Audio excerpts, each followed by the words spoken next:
With me here is Mheshimiwa Mwago and the UHC leadership. Yesterday we gave a motion to the parliament. We wanted to discuss the matter, the long strike that have been going on, and the unresolved discrepancies between the national government, the county government, and the UHC professionals. This did not see the light of the day, and we felt it was sabotage because even the House leadership were telling the members, because I'm required to have 20 members, not wake up so that they don't give the number, so that the motion could have collapsed at the first instant. But luckily, the members stood. But then, strategically, the motion was put at 8 p.m. The Speaker knowing too well, very high chances at 8 p.m. the quorum wouldn't be there. And as it was planned and pro-planned, obviously the quorum wasn't there. So the Parliament failed to discuss very important matters of the clinical officers, the healthcare professionals who are taking care of all Kenyans. And the business that was there ahead of that motion was the NADICO report, was the committee report, the business that could have waited, because the patients cannot wait. Even as we speak, they are still dying. The health workers are not in their premises, they are not working. The unresolved matter has been going on and on. The president have never spoken about it, neither the opposition leader have ever spoken about it. So our brothers and sisters are left alone on the street to continue picketing, and no one is giving them any hearing ear. It is very unfortunate. As a house, and this is the National Assembly, is not a county assembly. As a national leader, I represent. I come from Bugoma, and there were clinical officers from Bugoma. Osoro and the team, the leadership, who are telling the member, the clinical officers also serve Kisii County, Bugoma County, Kikuyu County. So it is a shame, and we want to call and plead the Speaker to reapprove the resubmitted motion yesterday by Honorable Mwago, which we are informed until now, few minutes to the House. The motion is not yet approved, and we are hoping that it should be approved, and we are telling our members not to sing the Kasongo song. They should consider that these are our brothers, these are our sisters. The people they give services are our Kenyans, they are our parents. So it's a very sad state of affairs, and that's why we thought to do a joint press with the leadership and Honorable Mwago, who resubmitted the motion today. Thank you. Okay. Thank you so much. I wish to stand and support my colleague here, because it is time now as a government or as we bring people's interest into this house. We discuss matters of national interest, and we leave alone this political interest. We'll have least performed because of political interference by the executive. We had brought up a motion through my colleague here, seeking to adjourn parliamentary business to discuss a matter of national interest. And we were even within the confines of law enshrined in in the standing order 33 of the parliament, where you can any national importance. We've seen the doctors picketing and members, I think, for 4 months, with the promise that they'll be brought on the floor of the House.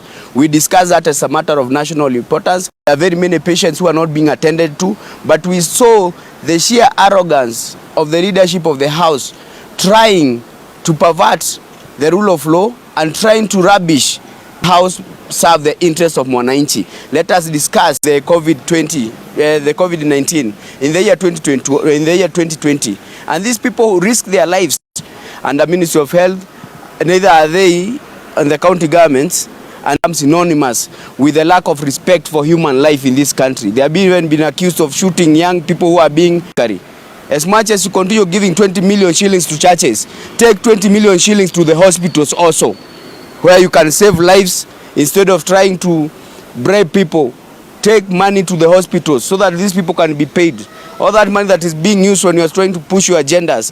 We see how vocal and how mchapakazi chapas kazi when it comes to his interest. But when it comes to the interest of Kenyans, he is ever missing in action. You cannot imagine these people have been picketing for the last 4 months and he's spoken nothing about it. It's so painful that we as a country can joke with the health sector much. We are going to put the motion back. We just hope, in his wisdom or lack of it, Moses Wetangula, regional agency and of matter of national importance, and we ask all members, because these workers are your constituents, people who voted for you, stop pushing this back to the county governments. Let us discuss it in parliament. You put your input for your people the people you represent, let us see it forthcoming this afternoon. Thank you so much. Just a question at the end of you is allowed to answer this question. Just a question, one question, then we'll be good to go. So my question is, the Auditor General said the ball is now in your court, you as the Parliament. Yeah. What's the fate of the UHC? Okay, and that's why we are here with my colleague here, because the Auditor General pushed the ball back to us on every other matter. And that's why we brought it to the floor of the House. But the manner in which it was treated, because of the interference of the executive, clearly shows you, in as much as we want to bring this thing to Parliament, there's another hand from up there that is frustrating this process, the hand of Kasongo and his executive. You see, that is why you say Parliament is under capture, and that's why we must speak out. You can imagine pushing a motion for 2 days, and then when the motion is certified, the Speaker allocates his time at 8 p.m. in the evening, where he was clearly sure that there would be no quorum, and to add salt to it, had instructed a member from call for no quorum at exactly 6, at exactly 7 p.m. so that the motion does not go. Let the Vice Chair say something. Okay, karibu sana. Thank you. It's a sad state, and I want to request the government to consider the matter of UHC as carelessly for the last 5 years under half pay. They have never received their gratuity for the last 5 years. It's for the last 3 years, demanding the government to absorb the UHC to permanent and pensionable terms. And the relevant bodies directing the government or telling the government to absorb the UHC staff of health. And the first contract came to an end after they were put under another 1-year contract. On the sad reality is that some of the people who are on UHC, they have gone beyond the bar of employment, that is 45 years and above. Some have even children, even grandchildren in schools, and therefore their job progression, their career progression, and is not get training.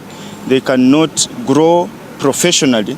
They cannot. Workers are on strike, and Mr. President, we want to request everybody. So we want to request you, Mr. President, that you speak out. As the Speaker is going to consider, morning we were given a mandate to bring, we have served to also consider this matter, and we want to request that, Mr. Speaker, I want also to request you that we have families.